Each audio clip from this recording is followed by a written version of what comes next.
Assalamualaikum sahabat emak. Hai semuanya.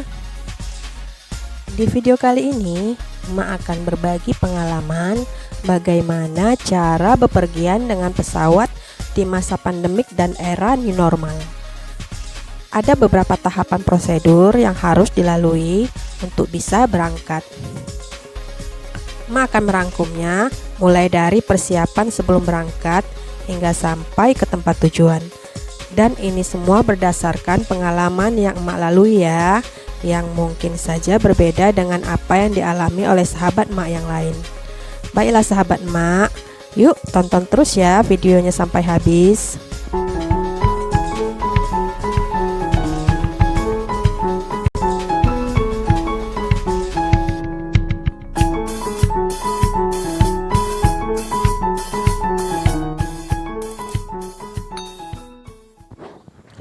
Sebelum berangkat, kita wajib mempersiapkan dulu dokumen-dokumen yang akan diperiksa nanti di bandara. Nah, sebelumnya kita juga wajib mempersiapkan surat perjalanan dinas dari perusahaan atau surat pindah tugas kalau pindah tugas ya. Kemudian atau surat izin pengantar meninggalkan lokasi perusahaan. Nah, ini sangat diperlukan ya pada saat pemeriksaan dokumen nanti di bandara. Sebelumnya saya mau bercerita sedikit ya. Saya berdomisili di Kabupaten Ketapang. Karena penerbangan belum ada dibuka dari Ketapang, maka saya berangkat dari kota Pontianak. Dan saya melakukan rapid test di kota Pontianak.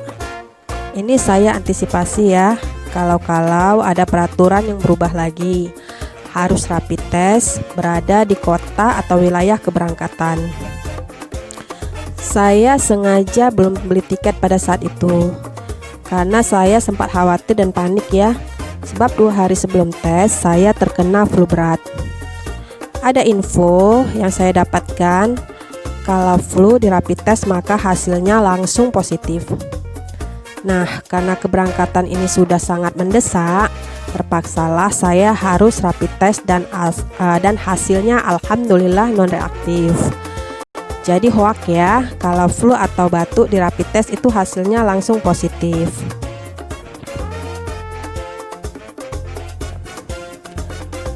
Rapid test saya lakukan di laboratorium klinik Kimia Farma di kota Pontianak dengan biaya 525.000 per orang. Saya memilih lab klinik ya, karena tidak antri. Kita langsung datang ke klinik, isi formulir, setelah itu ambil sampel darah, dan hasilnya keluar 2-3 jam setelah tes.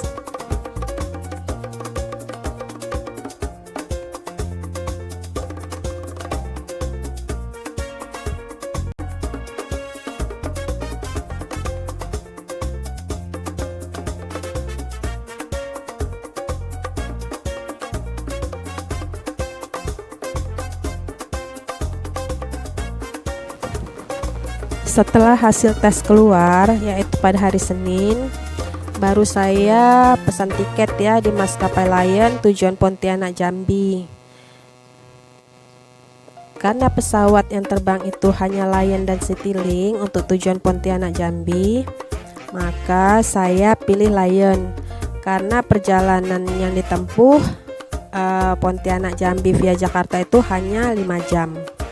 Sementara Citylink itu sampai 18 jam. Jadi dia transit di Jakarta tuh 15 jam ya, perjalanan ditempuh dalam 2 hari. Maka saya beli tiket yang untuk hari Selasa naik Lion perjalanan Pontianak Jambi via Jakarta. Tapi dilemanya keberangkatan untuk hari Selasa itu sudah habis ya, dan ternyata pesawat tidak terbang. Maka jadwal keberangkatan saya mundurkan di lusa atau di hari Rabu. Nah, pada hari Selasa sekitar jam 5 sore saya diberi kabar kalau penerbangan Lion dari Jakarta ke Jambi itu dibatalkan. Jadi hanya terbang dari Pontianak ke Jakarta saja. Untuk penerbangan ke Jakarta Jambi akan di-over ke Batik Air dan berangkatnya pada hari Kamis keesokan harinya ya. Kalau kita tidak mau, kita bisa refund full atau pengembalian itu 100%, tapi tidak keluar dalam bentuk uang, melainkan dalam bentuk voucher. Yang membuat saya panik, masa berlaku rapid test itu hanya 3 hari. Jadi saya rapid test dan keluar hasilnya itu tanggal 15 dan berakhir pada tanggal 17.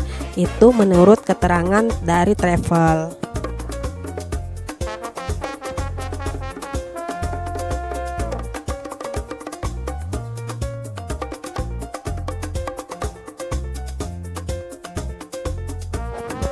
Karena hasil rapidnya itu berakhir pada tanggal 17, maka kalau saya berangkat tanggal 18 dari Jakarta ke Jambi, saya harus rapid test ulang. Masalahnya lagi, kalau saya harus bermalam di bandara nggak mungkin ya. Kalau saya harus keluar dari bandara, maka dibutuhkan SIKM atau surat izin keluar masuk. Nah, SIKM ini memang bisa diurus secara online, tapi syarat pengurusannya tidak mudah dan tidak cepat didapat.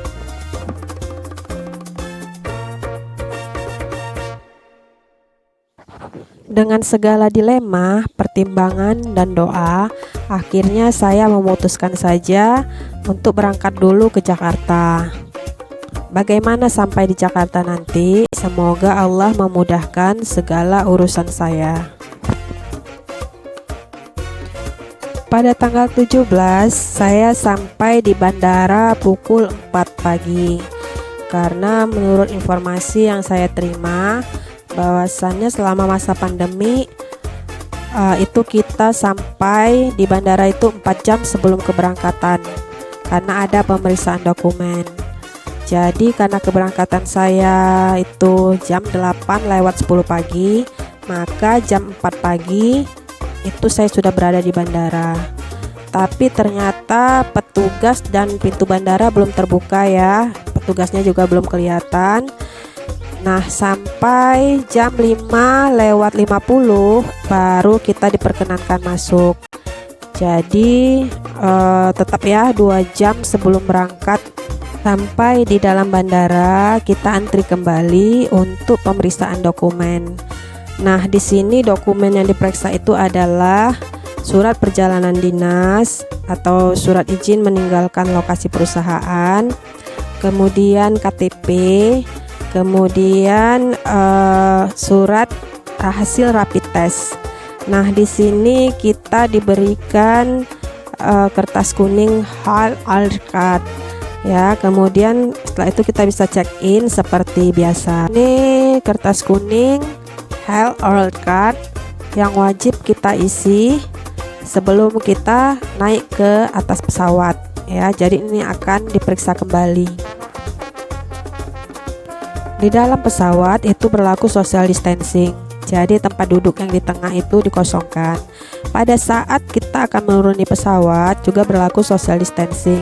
5 orang turun dulu, kemudian disusul 5 orangnya lagi, begitu seterusnya sampai selesai. Karena social distancing, maka terjadi penumpukan dan antrian yang panjang pada saat menunggu bus transit ya. Sampai di Jakarta, akhirnya kami diberangkatkan pada hari yang sama dan di-over ke Batik Air. Sampai di tempat tujuan yaitu Bandara Jambi. Ketika kita akan keluar dari bandara, di sini kita wajib menyerahkan formulir kuning yang kita sudah isi tadi ya waktu sebelum berangkat.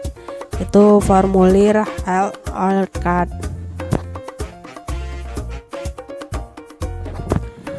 Nah, begitulah pengalaman yang lalui mulai dari berangkat hingga sampai ke tempat tujuan.